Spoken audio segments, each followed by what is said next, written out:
buenas, ya estamos aquí de nuevo en el plató sin mascarilla en Ávila, es así, de natural. A mi derecha, como siempre, Vicente García. Muy buenas, Hola, Vicente. buenas. Ya nos vemos las caras. De momento, porque con esto nunca se sabe. Nunca se sabe, Vicente. Hoy vamos a tener un programa, Vicente, muy completo. ¿Qué vamos a poder hablar y ver? Sí, bueno, va a ser bastante amplio. Vamos a hacer una ruta por tierras muy curiosas y viendo unos paisajes también muy atractivos. Hemos traído también un par, bueno, hablaremos de esa ruta para que la gente la entienda mejor. Hemos traído también un par de libros de riguroso estreno, como siempre solemos hacer.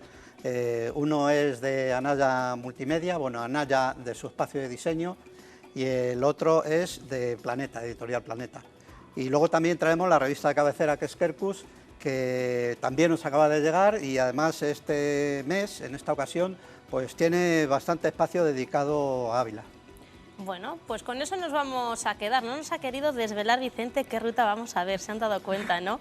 Así que les vamos a guardar el secreto y a la vuelta de publicidad nos metemos de lleno en esa ruta en la que dejamos ahí un poco por dónde puede ir. Creo que es por zona del Alberche, si no me equivoco, pero luego se lo desvelamos.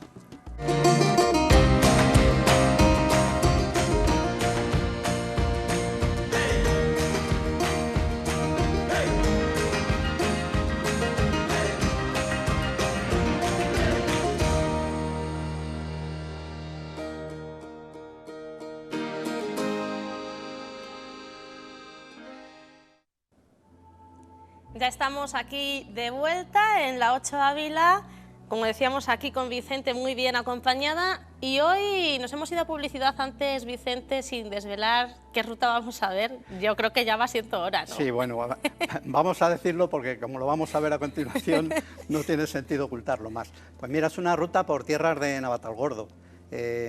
Una ruta muy peculiar porque digamos que recorre varios pisos climáticos, que no son realmente pisos climáticos, pero hay gran diferencia de altitud.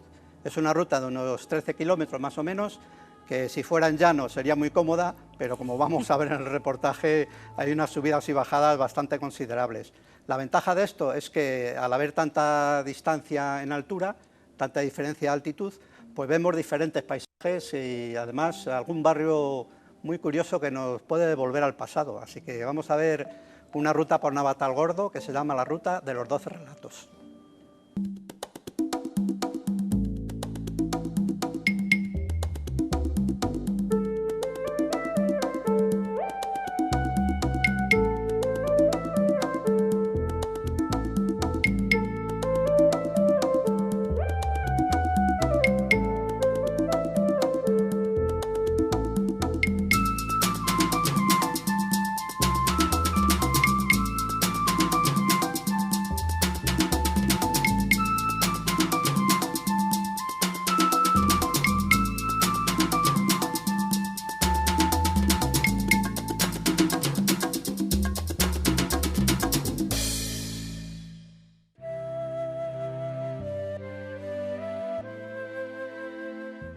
Nos dirigimos desde Ávila hacia tierras del Alberche, bajando por el puerto del Navalmoral.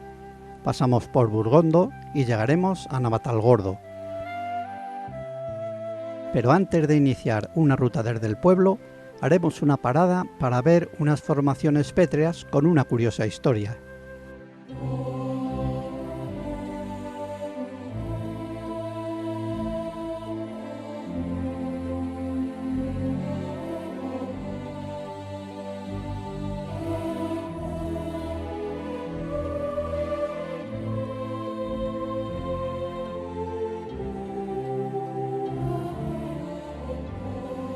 Hoy nos acompaña como guía Ismael Moun, que nos explica la leyenda de una cueva que se encuentra en lo alto del cerro.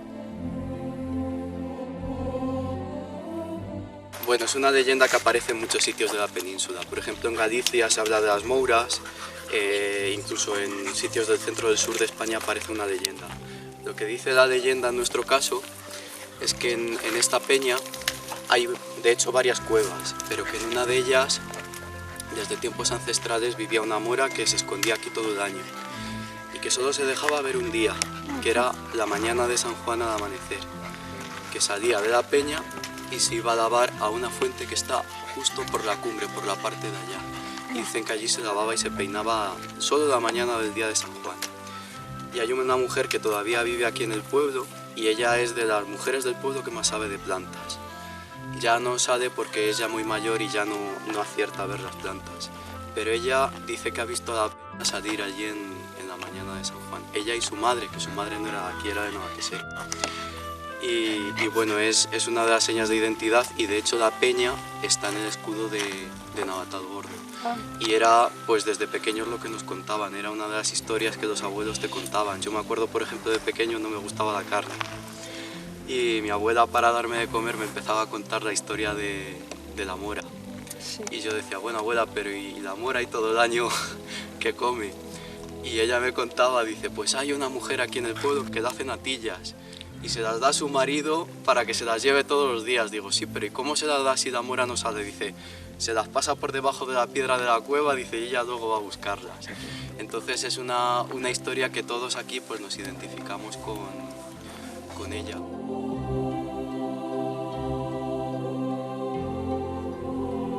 Además de esta secular leyenda, Ismael nos habla también de las características del lugar en el que nos encontramos e interpreta los excepcionales paisajes que se contemplan desde aquí.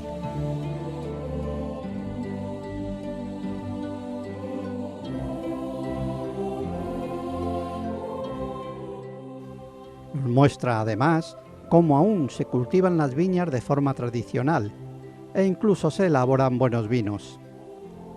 La climatología de la zona y la altitud a la que nos encontramos les confiere un sabor especial.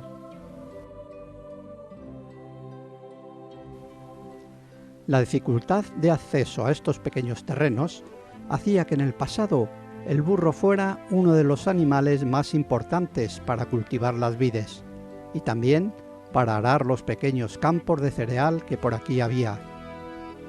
Aún podemos contemplar algunos de estos animales de forma testimonial. Hoy día, este tipo de vida prácticamente ha desaparecido, aunque es interesante recordarlo y mantenerlo en la memoria.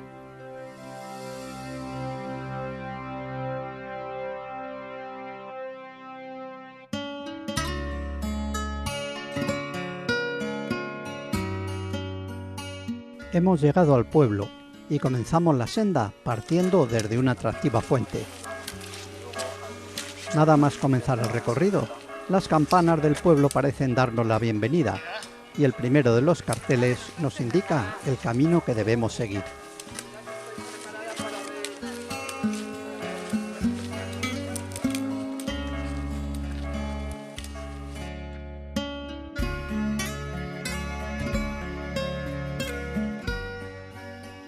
La senda es de momento cómoda y muy accesible. Diversos árboles, numerosos arbustos y un suelo rico en vegetación nos arropan a ambos lados del camino.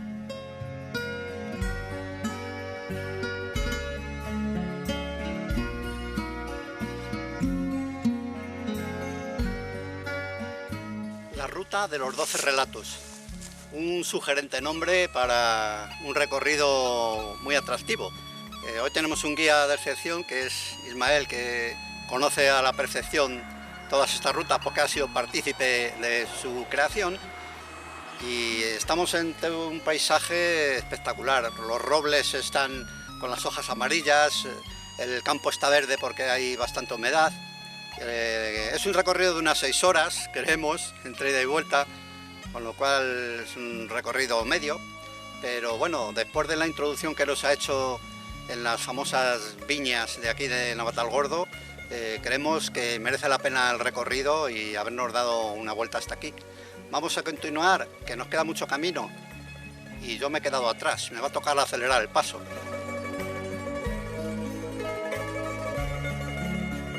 Aún estamos cerca de Navatalgordo y el sol de la mañana apenas calienta. Su inclinación casi invernal hace que las sombras de los árboles se proyecten sobre nosotros. Seguimos avanzando en busca de la primera parada señalizada en este atractivo recorrido. donde estaban buena parte de las aldeas, de las cuales la mayor parte ya están abandonadas. Entonces era el paso de todo. Era el paso de la escuela, era el paso para venir al cementerio, a la iglesia, a las fincas todos los días. Entonces la gente que subía y bajaba todos los días... Cuando dices las aldeas, vivía gente allí, las familias. Sí, había como unas 8 o 10 aldeas en toda la parte del río y quedan habitadas 3. Continuamos ahora por un terreno algo más abierto y con la vegetación menos densa. Poco tardaremos en comenzar a ver las altas cumbres del macizo de Gredos.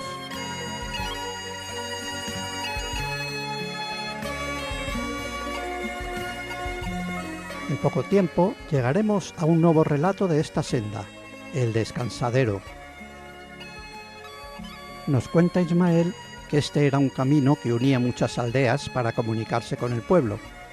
También se recorría cuando alguien fallecía y llevaban el ataúd hasta Navatalgordo a lomos de un burro o mula, que era la única forma de llegar cargado al pueblo en esa época. Como el recorrido era cuesta arriba y con bastante desnivel, lo normal es que al llegar aquí se hubiera movido el féretro, y en este lugar se procedía a colocarlo bien de nuevo, apoyado entre 2 piedras.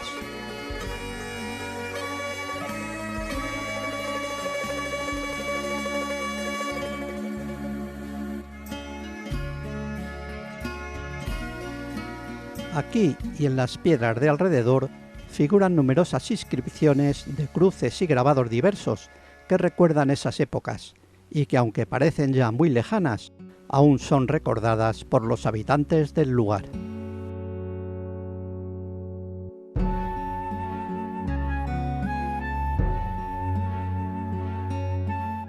Podemos imaginarnos las dificultades de este recorrido en el pasado, ya que ahora seguimos caminando y la ruta se va complicando poco a poco. El terreno amplio y más llano que recorríamos al salir del pueblo se ha transformado en otro mucho más inclinado, aunque de momento transitamos con facilidad por él.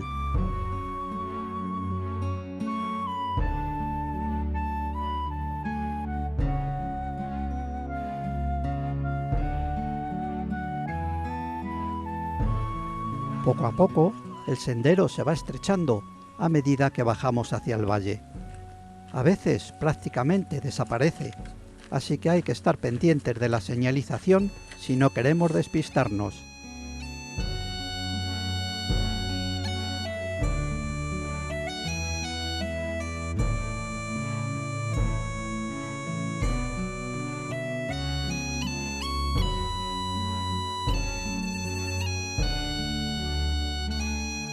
Existe un promontorio llamado la Somailla, que nos ofrece unos paisajes realmente excepcionales y donde merece la pena hacer una parada para deleitarnos con sus vistas.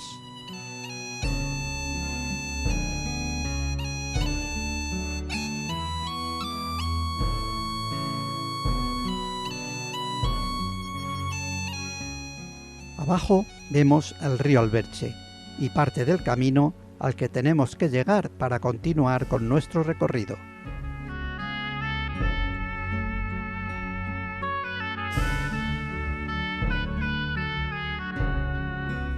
El río se abre paso entre un terreno granítico y arropado ahora por sauces, alisos y algunos pinares en las laderas. Y hacia uno de esos bosques iremos después.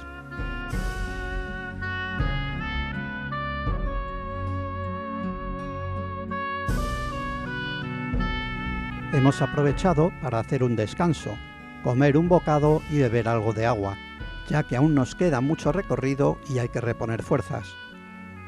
Ismael se despide de nosotros en este punto y nos orienta sobre la ruta a seguir y lo que podemos encontrarnos a medida que avancemos por ella.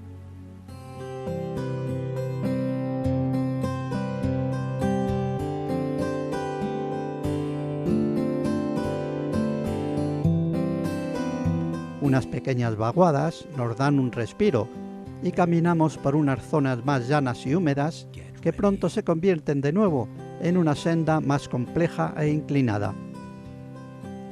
Descendemos ahora en un paisaje compuesto por olorosas jaras e interesantes berrocales, con algunas piedras caballeras de gran tamaño.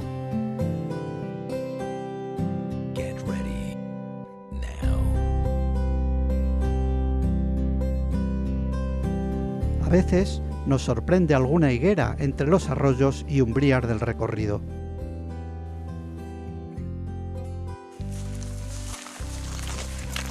Hemos bajado un desnivel tremendo y nos hemos acercado al río, ha cambiado el paisaje notablemente y el aroma a jaras que teníamos antes se funde ahora con unas higueras que tenemos a nuestro alrededor. El día es agradable y el paisaje nos impresiona. Incluso vemos los primeros bosques de pinos que hasta ahora no habíamos visto a nuestro alrededor. Vamos a seguir, que nos queda mucho.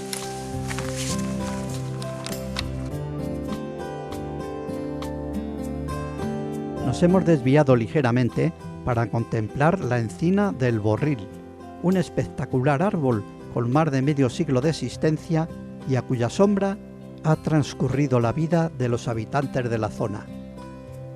Tanto su tronco como su amplia copa nos sobrecogen.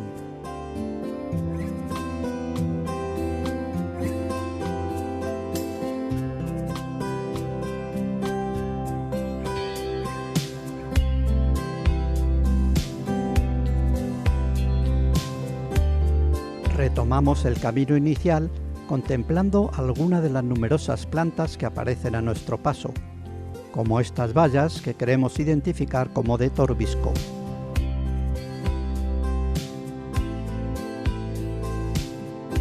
También nos encontramos con algún burro de los que hablábamos al comienzo del reportaje, que apenas nos hace caso y al que tampoco queremos molestar demasiado.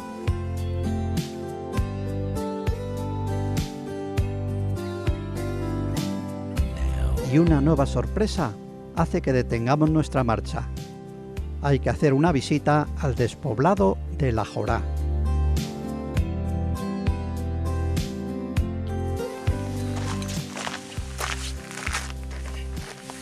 Nos hemos desviado un momento del camino, que está muy bien indicado, por cierto, y estamos visitando el barrio de Jorá. Es espectacular porque encontramos unos bloques de granito inmensos y algunas casas pues pegados justo a esas piedras. Parece un paisaje de tiempos pasados, te transforma en el tiempo y sobre todo es agradable a la vista. El barrio de Jorá, increíble. Aconsejamos su visita, pero con tiempo y con buenas piernas.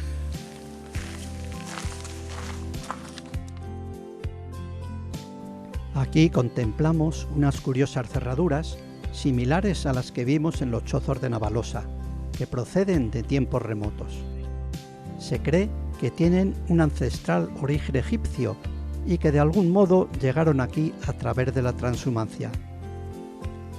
En el interior de estas casas, hoy abandonadas, podemos ver cómo vivían antes las gentes de esta zona y hacernos una idea de la dificultad de su subsistencia.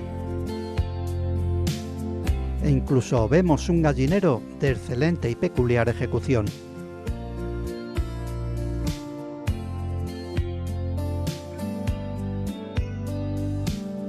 Seguimos ladera abajo, entre jaras que nos superan en altura, en busca del río Alberche, al que llegaremos pronto y donde nos detendremos un momento para admirar la belleza de este rincón.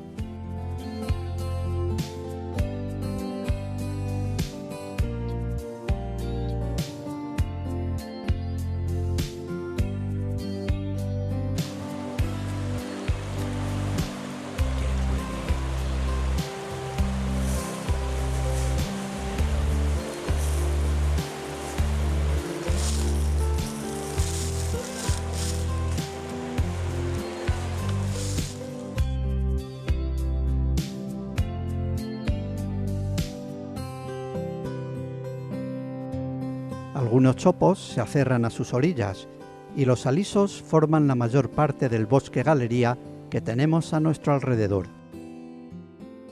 El reflejo del sol que proyecta el agua sobre sus hojas ofrece un espectáculo de luces y sombras dignos de la contemplación.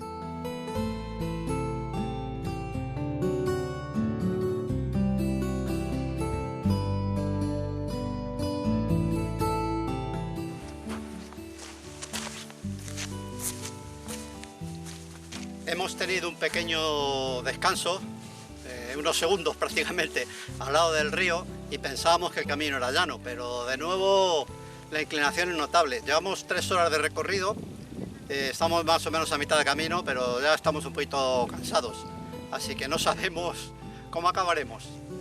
Por aquí arriba vamos a subir. Seguimos cuesta arriba.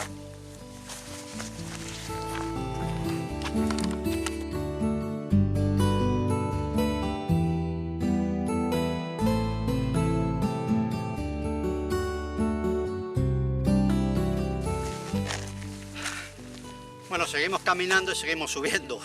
Lo que pasa es que hemos cambiado de una zona soleada, que veníamos ya bastante sudando por el calor, a una zona de umbrías entre pinos, que es algo más llevadera, pero no obstante, cuesta arriba vamos.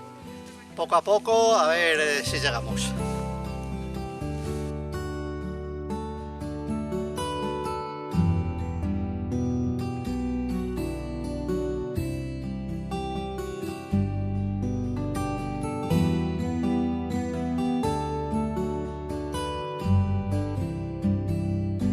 Observamos numerosos muérdagos aferrados a los pinos, una planta parásita que aprovecha la savia de estas resinosas para su propia subsistencia.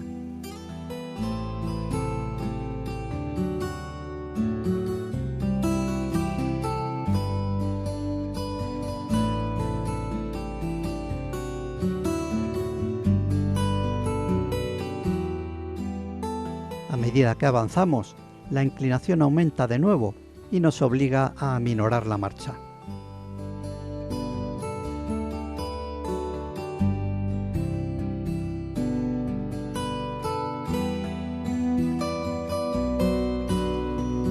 Durante el ascenso tenemos que parar en ocasiones para contemplar las impresionantes vistas que nos ofrecen algunos promontorios graníticos, desde donde disfrutamos de parte del paisaje de la cuenca del Alberche.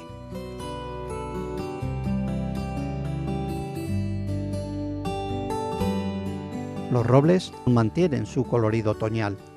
Son unos árboles que mantienen mucho tiempo su hoja sobre la copa, a pesar de ser caducifolios.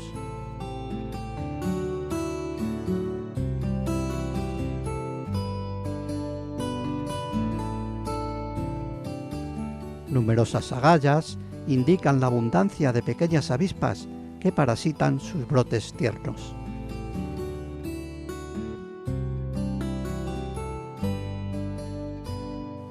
Pero lo que más llama la atención es la variada gama de colores que vemos desde un promontorio cercano al final del recorrido. Un paisaje extraordinario que sobrecoge al caminante de nuevo. La luz del atardecer resalta mucho más aún el tono dorado de sus hojas.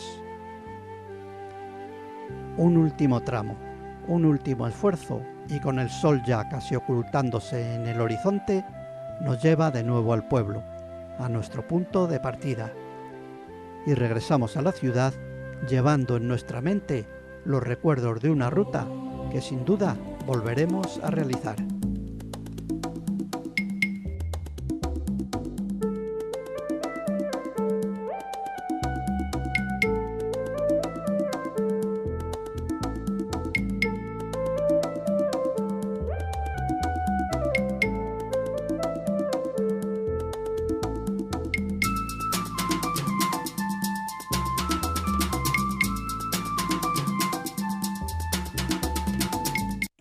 La senda de los 12 relatos. 13 kilómetros, creo, ¿no? Sí, Vicente, más ¿se o hizo menos. dura esta ruta? Bueno, pues no es que se hiciera muy dura, pero sí tal vez un poco larga, porque ya sabes que nosotros con Vais las cámaras, parando, haciendo fotos, que si te quedas un rato atrás para grabar y cuando te das cuenta los demás han salido pitando y te toca correr casi.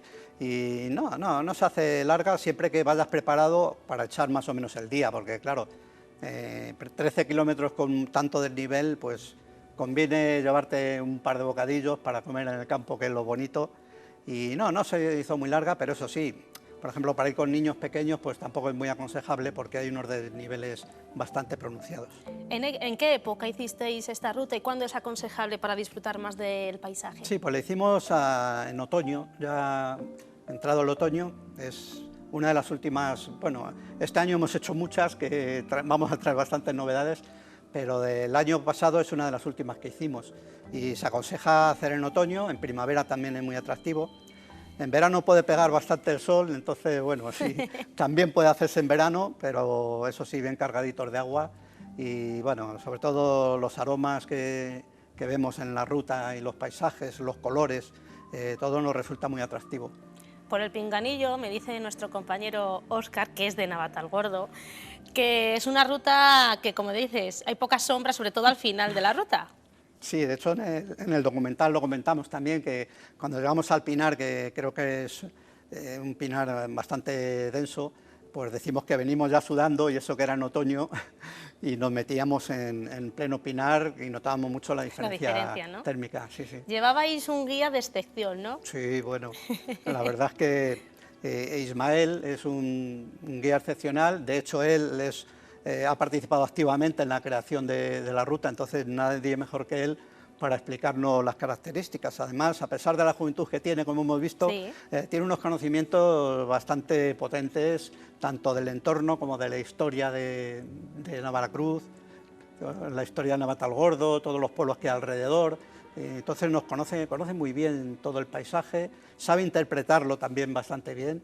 Y bueno, a mí me asombró los conocimientos que tiene y sobre todo la facilidad también que tiene de expresarlo y de explicarlo. Es decir, mejor guía que él, ninguno. Al inicio de la ruta podíamos ver cómo os narraba, ¿no?, una de las leyendas, la leyenda, creo recordar, de la cueva, ¿no?, en que había una protagonista de una persona que decían a los habitantes de Navatalgordo que siempre vivía una mujer a lo alto, ¿no?, y incluso les preguntaban que de qué vivía, ¿no?, y que él decía, los padres incluso cuando les contaban la leyenda a sus hijos, pues sí, les llevan comida todos los días a esta mujer, y vive ahí arriba, ¿no? Era curioso esa leyenda. Fíjate, además es una leyenda muy similar. En muchos sitios de la provincia de Ávila hemos podido ver que hay cuevas que las llaman la Cueva de la Mora, igual que en este caso en Navatalgordo, y son leyendas que siempre hay una mora de protagonista, pero las leyendas son muy diferentes. Por ejemplo, en San Martín de la Vega de Albreche también, que hay una cueva, la Cueva de la Mora, decían que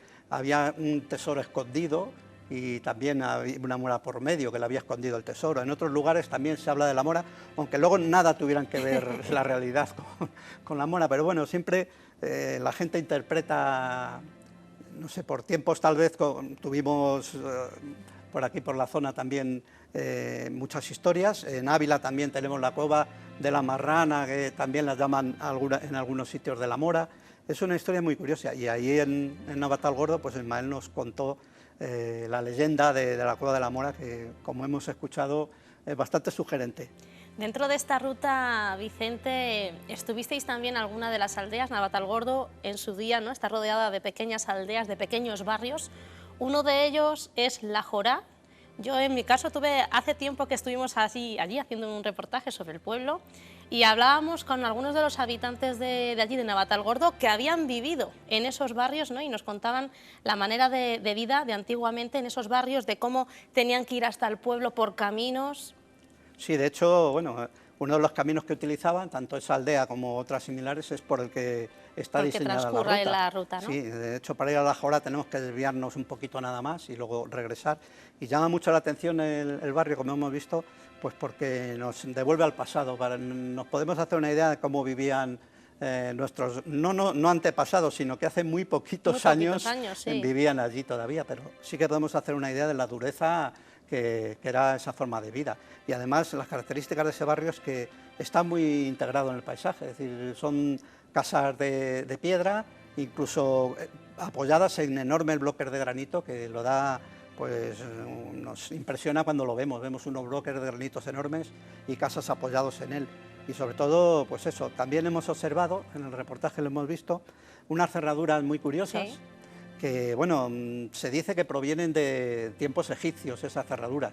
Luego también se establecieron en el norte de España y a través de la transhumancia pues han llegado a esta zona del centro, que son curiosas porque son cerraduras de madera, cuya llave también era de madera, y lo hemos visto también en Navalosa, un poco más perfeccionadas que estas, pero muy similares, es decir, nos llama mucho la atención.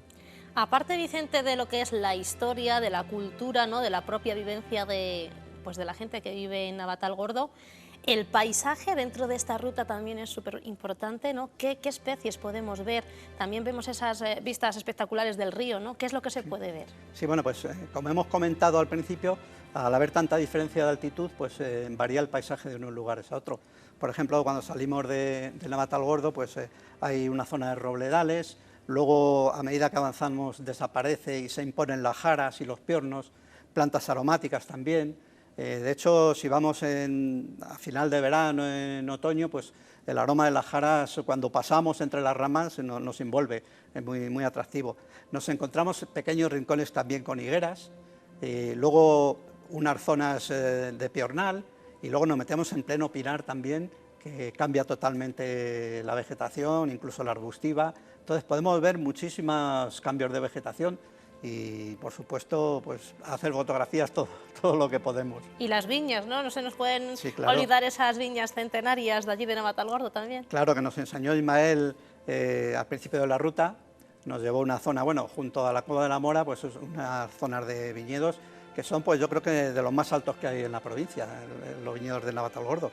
Y bueno, como curiosidad, pues comentar que en España y en Ávila también, la gente está tendiendo a subir los viñedos para arriba, es decir, que zonas de viñedo que estaban a cierta altitud, que era la ideal, con el cambio climático están notando que hay que ir subiendo los viñedos hacia arriba, ¿no? Hacia arriba, e incluso se están adquiriendo parcelas en algunos sitios para cambiar el viñedo más alto, porque el cambio climático afecta a todos, incluso a las uvas.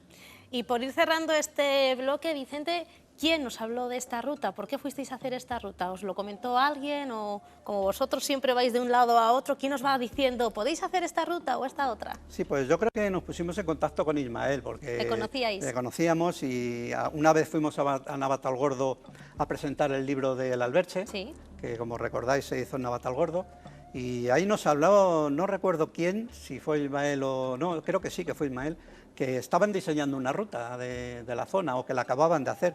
Entonces, fíjate, aparte de lo novedoso de los libros, traemos lo novedoso de la ruta porque está casi recién estrenada. Y no sé si Ismael os dijo que se estaba haciendo alguna otra ruta por la zona o si estaban intentando, ¿no?, pues dar más diversidad de rutas para que la gente, a lo mejor que los niños nos decías que es una ruta larga, a lo mejor no la pueden hacer, como buscando, ¿no?, pequeñas sendas también para toda la familia o también para expertos. Sí, nos comenta que bueno, tienen en mente hacer alguna ruta más, porque esta sí es un poco larga, entre comillas. Bueno, para nosotros... Puede hacer la mitad también, no hay por qué, ¿no? Pero para disfrutar de ello hay que hacerla entera. Pero si haces la mitad tienes que volver, claro. Entonces el recorrido... Se te queda a mitad de... Prácticamente es el mismo. Entonces no es que sea excesivamente larga, pero bueno, si por ejemplo quieres aprovechar el día, ya que empiezan los días a ser más largos, pues bueno, vas despacito, y aunque hay bastante desnivel en algunos sitios, pero se hace más llevadero. Pero claro, al llegar el invierno, cuando las horas de luz son más cortas, sí que tienes que ir deprisa. No deprisa, pero no pararte mucho. Pero sí, tienen intención de hacer más rutas. Y bueno, yo invito también a la gente que se acerque a Navatalgordo, porque también tiene unos edificios muy singulares también. Si hablábamos de la Jorá, que tenía casas apoyadas en piedras, en Navatalgordo podemos ver también un par de edificios de ese tipo, con unos sillares de piedra muy bien labrados y también apoyados en enormes bloques de granito. Entonces, bueno, merece la pena también una visita al pueblo antes de iniciar la ruta. Bueno, pues ese guiño también para todos. No sé, es que me hablan por el pinganillo, y es que Óscar, que es de Navatalgordo, dice, grande Vicente. Digo, claro que sí, hay que hacer un poco de publicidad de nuestra tierra, de Navatalgordo, ya lo saben, que si van allí les van a acoger muy bien, van a comer también muy bien y la gente es estupenda.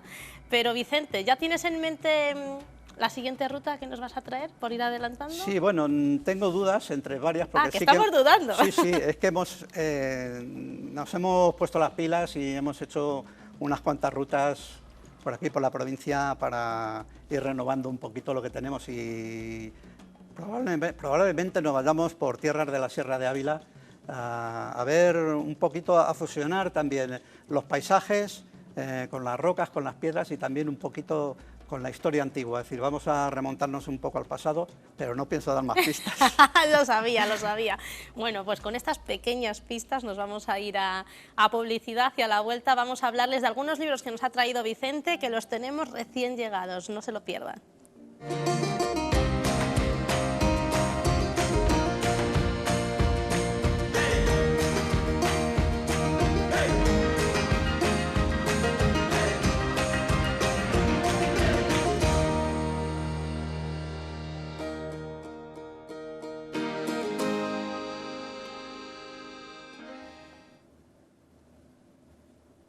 Seguimos aquí en Ávila es así de natural, y si antes les hablábamos de Navatalgordo como una opción de turismo dentro de nuestra provincia y también para aquellos que vienen de Madrid y de otros puntos de España, ahora nos vamos a meter de lleno en excursiones que podemos hacer por toda nuestra geografía nacional. Y es que, Vicente, nos traes un libro de grandes excursiones por España. Sí, además recién estrenado el libro porque lo acaban de presentar ahora mismo este mes. Es un libro de Lonely Planet, que es de la editorial Planeta. Geoplaneta es dentro de la editorial Planeta, pues tienen especialidades. Una de ellas es de Lonely Planet, que es especializada en rutas y en recorridos, muy famosa porque esta serie de Lonely Planet, porque son para viajeros, especializada en viajeros, dan muchísima información sobre las rutas, sobre información turística, dónde contactar, teléfonos, dónde comer, dónde dormir. O sea, que nos dan pistas para todo, ¿no? Dan pistas para todo. Entonces, bueno, me ha sorprendido porque aquí, aparte que son 60 rutas por toda España, de los lugares, pues según los autores más impresionantes que hay en España, y entre ellas resulta que hay 3 de Ávila, es decir que... O sea, que lo vamos a poder, creo que ver incluso en imagen. Sí, además hay 3 de Ávila y bueno, la verdad es que está bastante bien que se hayan acordado de Ávila y bueno, eso significa también que tenemos unas rutas por aquí, por la provincia, bastante interesantes, bastante importantes. Nos ofrece la editorial muchos datos también, la duración, si es una ruta complicada o no, la distancia también en el recorrido, dónde se inicia, cómo se puede llegar incluso a localidades, por ejemplo, en el caso de Ávila, pues desde Madrid qué autobuses hay que coger, los precios incluso, es decir, está totalmente actualizada. Como vemos aquí... Vemos el nivel de dificultad, ¿verdad? El nivel de dificultad, en cada ruta contiene mapas también, para que nos podamos guiar también con los mapas. Y sobre todo pues nos indica si hay agua también en la ruta, si tenemos que llevarnos bocadillo, como hemos comentado en Navatalgordo. En Navatalgordo. Y entonces, bueno, está bastante bien indicado. Las fotografías también son bastante buenas y bueno, este editorial nos tiene acostumbrados a una gran calidad, entonces tenemos que agradecer que figure Ávila.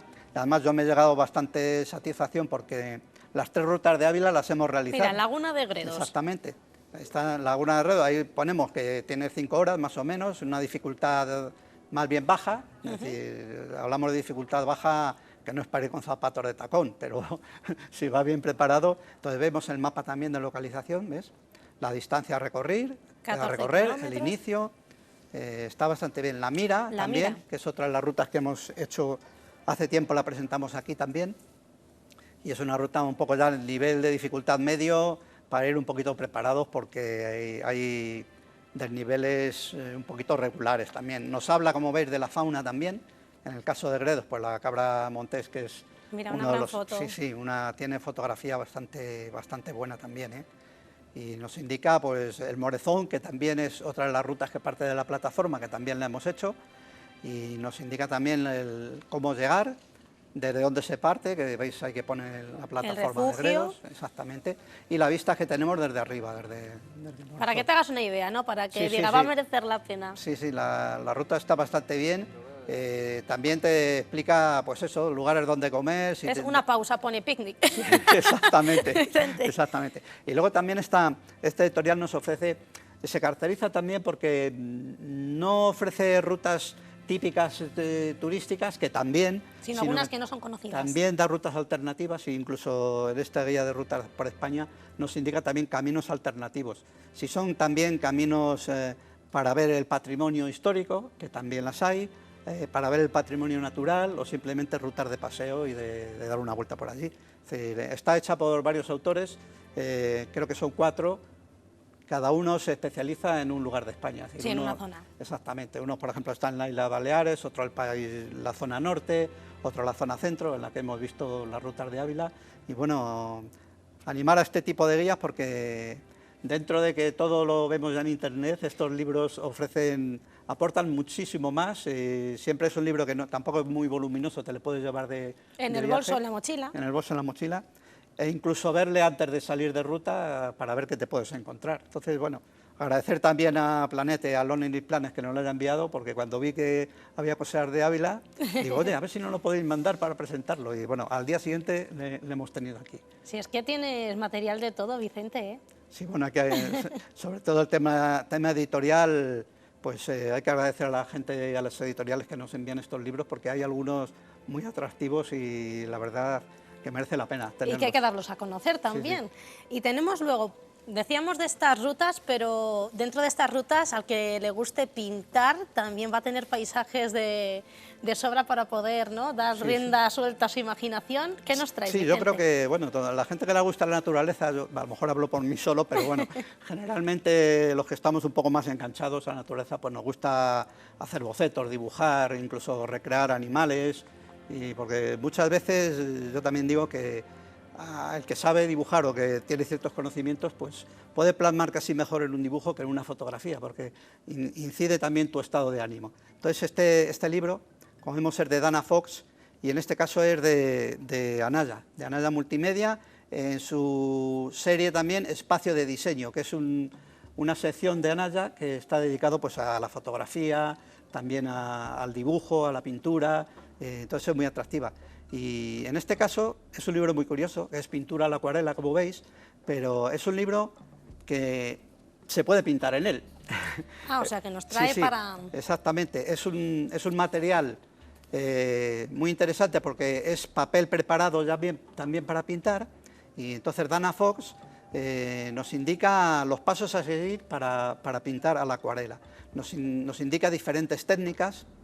Esos son los bocetos que nos trae, Vicente. Sí, vemos que a la izquierda todas las páginas tiene el boceto inicial para que podamos pintar lo que tiene a la derecha. Ajá. Es decir, es pintura, papel preparada para pintar con acuarela, entonces ahí nos indica los diferentes colores que tenemos que utilizar para hacer esa pintura, y también nos indica cómo pintar a la acuarela, es decir, podemos hacer en seco, que sería sin que esté aguado el papel, o podemos pintar en húmedo, que sería dar una pequeña capa de agua al boceto y luego pintar acuarela sobre él. Entonces tenemos todos los materiales también que podemos utilizar, y nos enseña también a los colores que tenemos que mezclar. Entonces son dibujos bastante atractivos que puede valer incluso para los niños para que empiecen a pintar, o la gente mayor que no haya pintado nunca la acuarela también puede guiarse por estos dibujos. ¿La acuarela es complicada, Vicente? Yo nunca he pintado en acuarela. Hay que saber manejar muy bien el agua, la acuarela, porque... Sí, porque lo podemos dejar todo lleno de claro, agua, ¿no? Aparte que, por ejemplo, en el óleo normalmente los colores más oscuros o más claros los hacen mezclando por ejemplo, con el blanco, con otros tonos. La acuarela se basa en el agua, es decir, si un color le quieres aclarar, tienes que meter más agua. Entonces es un poquito complicada. Yo no he pintado mucho acuarela. Bueno, pues ahora ya tienes el libro, Vicente. Sí, además hay que intentarlo, porque la verdad es que hay dibujos bastante atractivos. Mira, eso es muy bonito también. Sí. El erizo. El erizo, además, nos enseña también, ya te digo, a mezclar. Tras una aguada, por ejemplo, que has hecho, una primera capa, luego puedes pintar, una vez que se haya secado, puedes pintar encima con acuarela, digamos, en seco, es decir, el pincel un poquito mojado, pero ya el papel seco. Entonces le das un poquito más de textura, más de... Pero bueno, podemos ver que el boceto de aquí del erizo se puede convertir en un erizo muy majo y bastante atractivo. O en otra cosa diferente que no nos salga. Bueno, caben dos posibilidades. Sí, la ventaja de este libro es que, bueno, tiene, como veis, bastantes páginas y tenemos muchas posibilidades, es decir, tenemos todo tipo de animales. También nos enseña un poquito las características. Es lo que te iba a comentar, vienen las características del propio animal. Sí, ¿no? Es decir, está aquí hablada el abejorro, pues nos indica la forma de vida que tiene, cómo se comporta, entonces nos enseña un poquito de naturaleza también, y además de a pintar, nos enseña a conocer un poquito más tantos animales que tenemos por ahí y pasan desapercibidos muchas veces. Pues me parece muy bien, Vicente, nos ha gustado mucho hoy estos libros que nos has traído, porque muestran que no solamente hay libros de historia, de otros, ¿no?, de otro tipo, sino que también hay libros que nos ayudan quizá a sacar dentro de nosotros algo que no sepamos, como la acuarela en este caso, o conocer rutas que a lo mejor a lo mejor no las conocíamos, y una vez teniendo el libro dices, pues nos vamos a ir a tal punto. Claro, sí, y luego sobre todo el tema que hemos comentado antes, que bueno, que nos basamos mucho ya en lo digital, entonces bueno, esto no lo puedes hacer en digital. Claro, no, evidentemente. Un libro... Aunque también ya hay aplicaciones para pintar que no sabes si has pintado bien o mal, porque claro, Sí. no deja de ser una pantalla. Claro, exactamente, pero si quieres pintar la acuarela, bueno, no es lo mismo pintar No, en desde una luego. pantalla. No, nada. Por mucha, La mezcla del agua no va a ser la misma, Vicente. por mucha similitud, que hay programas ya que te permiten incluso mezclar el agua en el ordenador, pero bueno, no tiene nada que ver la textura del papel que tenemos aquí, por ejemplo, que es Claro. textura de papel de acuarela. Entonces, digamos que es un libro un poco novedoso, es decir, te enseña a pintar a la acuarela, pero a la vez te ofrece el lienzo ya preparado, Ya te el lo trae papel. preparado, que a lo mejor muchas veces lo que nos cuesta no Sí. es la preparación, es decir, no sé qué papel tengo que utilizar, porque bueno, comprar lo que es ya la pintura es diferente, porque te da las pautas. Sí, sí, sí. No, y sobre todo nos enseña, yo a nivel tanto infantil como juvenil, incluso de personas que les gustan la naturaleza y quieran pintar, pues van a aprender muchos animales, que hay una gran cantidad de animales aquí, porque son muchísimas páginas las que tiene. Y nos va a enseñar cómo se comportan los animales y cómo dibujarlos, que también es un aspecto interesante.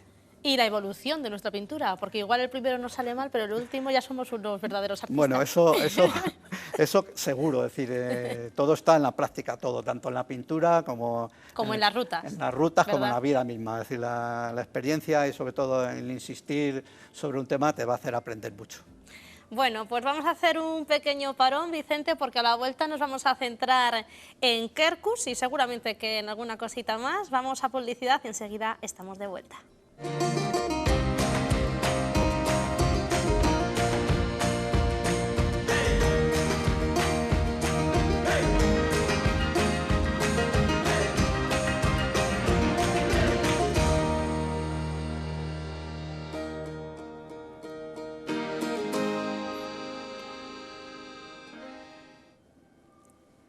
En Ávila es así de natural, no solo tenemos libros, no solo tenemos rutas, también tenemos normalmente una revista de cabecera que es Quercus, Vicente, y siempre nos llega en el momento Sí, exacto. nos llega en el momento exacto que no me da tiempo ni a echarle Ni a echarle un vistazo.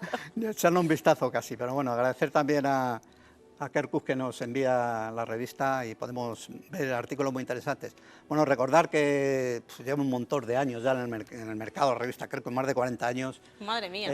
Cosa que en una revista en papel es difícil. todo un hito y más en una revista especializada en naturaleza. Yo creo que es la única que queda desde esa época, desde esos tiempos, y consigue mantenerse además en auge, porque cada vez yo la veo más interesante, con artículos más potentes y muy curiosa. Quizá por eso también Vicente no capta la atención de los lectores, ¿no? El que esté tan especializada y el que tenga reportajes y noticias de actualidad, yo creo que eso también llama al lector, ¿no? Sí, sí, además ya te digo, aparte se mantiene en la web también, como vemos aquí, revistaquercus.es, tiene también publicada... O sea, tiene formato papel y formato digital. Sí, bueno, formato digital, sobre todo hacer un resumen, incluso vemos artículos más ampliados de lo que tenía aquí En la papel. revista, sí. Y en este caso, bueno, en portada vemos un oso pardo, que, bueno, digamos, ¿qué pinta el oso pardo en Ávila? Bueno, en Ávila no pinta nada, pero es un artículo muy interesante de la revista que habla sobre la capacidad del oso para dispersar semillas y crear bosques. Es decir, eso es, como sabemos, el oso es omnívoro, come de todo tipo de alimento, pero sobre todo otoño e invierno, se alimenta muchísimo de frutas. Y entonces, bueno, luego en sus excrementos, las semillas de las ¿Lo van frutas repartiendo? lo va repartiendo y hay un estudio aquí en la revista que indica la capacidad germinativa, es decir, han hecho un estudio sobre la capacidad germinativa de las semillas que va dispersando el oso. Pero bueno, esto en Ávila no lo tenemos, pero aquí, por ejemplo, hay muchas aves también y muchos también micromamíferos que se alimentan en otoño de semillas, que también tienen esa capacidad, es decir, hay muchas aves que comen semillas y luego sus excrementos van dispersando estas semillas. Entonces, incluso también pequeños micromamíferos, es un artículo muy interesante sobre, aquí habla del oso, pero podemos extrapolarlo también a otro tipo de animales. Y bueno, los estudios de aquí son muy curiosos. Creo que tienes ahí unos Sí, claro, puestos. porque es que en lo poco que me ha dado tiempo a ver, porque ya te digo, la revista de este mes y nos ha llegado ahora, pues hay un artículo, un par de ellos, que mencionan a Ávila Bueno, como vamos a ver protagonista. de qué se Entonces, trata, por Vicente. eso Vamos a ver. hemos uno para, digamos que mal y otro para regular. Uno de crítica, ¿no? Sí, Por lo bueno, que veo. mirad, aquí esta foto tan espectacular de buitres comiendo en un vertedero, es el vertedero de Ávila. El de Urraca Miguel. El de Urraca Miguel. Entonces, bueno, vemos un poco, en primer lugar, que la gente, según esta foto, pues no recicla como debiera, porque vemos muchísimo plástico aquí. Plástico Entonces, ahí, bueno, sí. yo hacer un llamamiento también a, bueno, al sentido común, es decir, vamos a intentar reciclar todo lo que Que podamos. es muy sencillo también. Que ¿verdad? no es complicado, la verdad. No cuesta nada. Y luego, pues, que gestionen también los residuos. Pero bueno, no va mi crítica hacia ese lado, sino que un poco que veáis la capacidad, el buitre, por ejemplo, una rapaz necrófaga, la capacidad que tiene de cambiar de hábito de consumo. Es decir, desde que se prohibió en su época a las vacas echarlas cuando morían por el tema de las vacas locas, pues se ha ido, tanto el buitre como otras especies, se acercan mucho a los vertederos a comer. Por necesidad, ¿no? Por necesidad, entonces ha cambiado un poco los hábitos de estas rapaces. Y luego un problema que había en este vertedero desde hace mucho es que había unos tendidos eléctricos. Sí, de los que hemos hablado varias Sí, veces. que hemos hablado varias veces y vamos a ver aquí, en la que había gran mortandad de aves, pero bueno, ha habido un proyecto... de cigüeñas también. Sí, sí, ¿veis? Ha habido un proyecto para tratar de proteger esos tendidos. Como veis aquí, la revista trata bastante de ello. Cómo se han hecho, esto que vemos son, digamos, unas balizas espantapájaros que giran con el viento y Para que no se avisan, acerquen, ¿no? sí, avisan que hay cables ahí. Y luego las protecciones que hay también arriba, veis que ha habido bastante mortandad, tanto de cigüeña como buitre negro, buitre leonado, incluso milano real, que también es una especie en peligro. Entonces, bueno, Quercus habla en esta ocasión de la actuación buena que se ha hecho sobre estas líneas, sobre todo al final, yo creo que se finalizó en diciembre del año pasado. O sea, que está un poco todavía ahí. Está muy reciente, pero bueno, gracias a esta actuación, pues yo creo que se va a evitar la mortandad de bastantes aves. Entonces, Quercus, uno de los reportajes de esta revista, que son bastantes páginas, está dedicada pues a eso, a la restauración o un poco, digamos, a la posibilidad de que no choquen tantas aves contra esos tendidos eléctricos. Y aún hay muchos tendidos por la provincia en los cuales las aves se electrocutan, incluso rapaces importantes como el águila real o el águila imperial. Pero bueno, también yo me estoy dando cuenta en los recorridos que hacemos por las rutas que se está empezando a solucionar pues bastante el tema de los tendidos eléctricos y de la protección a las aves. Entonces, bueno, quizá también ejemplos como este, ¿no? Sí. Sirvan para luego extrapolarlo a otros puntos. Exactamente, que es interesante, es decir, un sitio donde las aves no van a dejar de ir porque Claro. tienen un hábito que se han acostumbrado a ello. Si podemos evitar que se electrocuten, pues bienvenido sea. Aparte que, bueno, es una obligación también de las compañías eléctricas el proteger este tipo de tendidos contra impactos de aves protegidas. O sea, que les viene bien a unos y a otros. Exactamente. Entonces, bueno, ver, por ejemplo, pues que se está haciendo bien. Es decir, No todos son críticas. No todos son Gente, críticas. No son todos son críticas. Otro caso que tenemos aquí de Ávila también, que nos habla la revista Quercus este mes, no es que hable de Ávila especialmente, pero habla de los incendios. Y entre ellos, por supuesto, pues habla del último incendio que hemos tenido en Navalacruz y también uno que hubo anteriormente en la zona del Tietar. Entonces, hay bastantes páginas que hablan de estudios forestales sobre los impactos de los incendios y modos de regenerarlos también. Entonces, bueno, ahí nos vienen datos de cómo regenerarlos. Exactamente, nos vienen datos tanto de las hectáreas que se han quemado y entonces estudios que se están haciendo, es decir, que se están parcelando zonas del incendio y para ver cómo el tiempo, cómo el terreno se va recuperando y cómo se puede actuar en sucesivos incendios de este tipo que esperemos que no ocurran, porque el cambio climático, como hemos visto antes en el tema de las uvas y de las parras y las viñas, pues también está afectando mucho en el tema de los incendios forestales. Cambio climático que incluso con la sequía que nos va bueno, a venir, todo, ¿no? Todo es una bola que va... Sí, esto es imparable. Entonces, bueno, trataremos de gestionar lo mejor posible y sobre todo las páginas de esta revista que hablan un poquito más del cambio climático, de los incendios forestales. Es un reportaje muy amplio, es decir, bastante amplio, de muchas páginas, que nos habla de este tema, incendios forestales y cómo se está actuando, y entre las actuaciones que hay en toda España, pues hay 2 casos puntuales de la provincia de Ávila. Entonces, bueno, lo malo del incendio, digamos que es un dato negativo, pero bueno, vemos que se está intentando pues mejorar la actuación en caso de incendios de este tipo. Bueno, pues vemos que Quercus En esta ocasión, en este mes, se ha acordado de Ávila, a lo Sí, mejor sí. por casualidad o porque la actualidad, ¿no?, esté en Sí. nuestra tierra, precisamente Sí, por cosas negativas en algunos casos. Sí, bueno, y sobre todo el tema de la actuación de los tendidos eléctricos, porque se ha finalizado hace poco la actuación en el de Urraca Miguel, el vertedero de Ávila, y bueno, venía el caso ver que también, bueno, hay cosas positivas. Kerkus habla mucho más, de muchas más cosas en este mes, pero bueno. Sí, pero se lo dejamos ahí a los telespectadores para que se compren Hemos querido la centrarnos en las revista. noticias estas que aparecen de Ávila y bueno, que los lectores pues las quieran o echen un vistazo a internet a ver si les interesa, que creo que sí, porque los temas son amplios, variados y sobre todo pues la naturaleza nos gusta mucho a todos, pero hay que protegerla, hay que cuidarla. Bueno, Vicente, pues me alegro de verte ya la cara y de que ya a las rutas podamos salir todo el mundo, ¿no?, a pasear, a hacer esas rutas un poco ya con más normalidad. Sí, sí, bueno, por lo menos algo más normalizado está, hay que andar con cuidado todavía, No podemos bajar la guardia. No nos lancemos totalmente por ahí sin ninguna protección y sin ninguna preocupación. Y bueno, yo animo a la gente eso, a salir de rutas, a disfrutar de la naturaleza, pero sobre todo a cuidarla. Nos vemos a la próxima, Vicente. Esperemos. Bueno, pues de mano de Vicente y una servidora les esperamos pues dentro de un mes o así aproximadamente, que es nuestra nueva cita aquí en Ávila es así de natural. No nos fallen y estén muy atentos a nuestra programación porque siempre estaremos de vuelta.